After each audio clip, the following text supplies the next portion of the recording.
Aloha, this is Hirie. Welcome back to the 2015 Cali Roots live stream. I'm here with Nahko Bear from Nahko Bear and Medicine for the People. Nahko, how you doing? What's up? Aloha. Good to be here. Thank you for having me. Thank you. So you just got off the stage. With you. Bold. I did. Yeah, with me at the end. Yep. Yeah, it was How was awesome. that experience for you? It was awesome. Considering that like last year we played on the smaller stage and it was kind of our like debut performance and people were just kind of getting used to us. I felt like this year was like way bigger and being on the big stage and having a lot more like interaction and participation, which is what we like. It was awesome. It felt really seamless considering we had for our one song, you know, with you and so many other friends. We had such a big entourage of like tribe come up and join us for that song. It went seamless to me. Yeah, it was fun. Agree. It was really fun. You had the crowd moving. Yeah. As much as Cali Roots is a movement, what you guys have going has been a really huge movement in the past year. Mm-hmm. It's been really nice to watch you grow as well. Thank you. So I was wondering if you have any advice for the aspiring singer-songwriters or artists out there that are listening in. Yeah, I think that fear is something that really is easy to set in. I would say it's in two parts. It's allowing yourself to obviously be your most like intense critic, but giving yourself the space to say it's good enough. Right. As poets, we tend to overthink a lot, and we draft and redraft and consider what we've said because we don't want to say the same thing again. We want to be inspired by ourselves. We want to listen to ourselves and go, yes, I do believe that, and I do think that's the best way of saying that. And then there's also discipline, which I struggle with. It's giving time every day to ingesting words, ingesting music, and then practicing it. You know, taking time to listen to music, taking time to listen to poetry, reading, educating yourself on the vast vocabulary that we are capable of accessing, and then firing into it, like working on writing something or journaling or writing your dreams down or, you know, whatever it is, practicing it. And I struggle with that all the time. I mean, it's like finding time to do it, you know? Yeah. I just recently started like waking up and doing like a practice of reading a chapter of a book, writing like a page or two of something, and then playing a song, working on a song, and then other stuff, you know? Discipline and letting go of the fear of what actually comes out of your mouth is huge. So on a serious note, how do you feel about InNOut adding bacon to their menu? Well, I'm a huge fan of bacon. Okay. A lot of people think I'm vegan because for some reason that's just what they think I am. I'm actually a huge fan of meat. I eat a lot of meat, actually. Filipino. Yeah, you know, I mean, I was a vegetarian for 4 years, and then I moved to Hawaii and like started hunting on my own, and then I came back to the States and was hunting here, and so you know, it's self-sufficient. That survivalist in me has always been like down for the bacon being added to the InNOut menu. I'm glad we. And I will say that my brother worked in InNOut for a while, and I went there a lot. I think they're great people, and they get us in and they get us out immediately. And considering it's fast food, you know, it's like pretty good. And then, you know, next up is Chipotle, because, you know, they're non-GMO. So. Yeah, Chipotle's bomb. So how do you feel about having millions of views on YouTube? You have a couple of, you know, done-up videos, Aloha Keikua being one of them, but for the most part, you're barefoot, you're in a gondola, or you're in a truck. How does it make you feel knowing that your fans love you in the raw, like in your most natural form, on your guitar? It's comforting, you know? It's comforting that that kind of music and that kind of like image and vibration is attractive to this generation. Yeah. You know? I mean, I think that we are so inundated with the polar opposite, you know?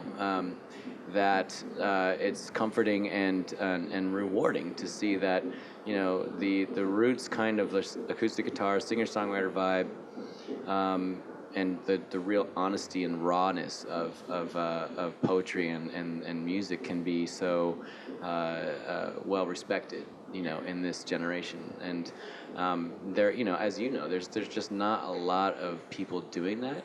Yeah. And those people that are doing that aren't getting honored and getting the attention that they deserve. I'm sure you could name as well as I many artists that we are fond of and inspired by that have that that light and have that what's the word? Magic. Magic. Thank you. Yeah, thank you. The magic that we want to be able to have everyone here. Yeah. But due to politics and society, it's just not. You won't hear it on. You won't hear it. Mainstream No, you media. won't. You won't. Yeah. Absolutely not. Yeah. Someone once told me that the pendulum, swings, and to just remember, as everything is going in one direction that maybe we don't agree with, that one day it'll swing back, and that we just hope that we're there to witness that. Yeah. That new direction. Yeah, I mean, I would pray hard that I'm still alive when things actually change in my generation. Or a part of it. Yeah, a part of it. I mean, Part I of something feel like special. we are a part of something very special and very different. And I don't know what will happen in the next 10 to 20 years, but I do feel like we all are doing our part at this stage to shape it. To take action and be part of it. Yeah.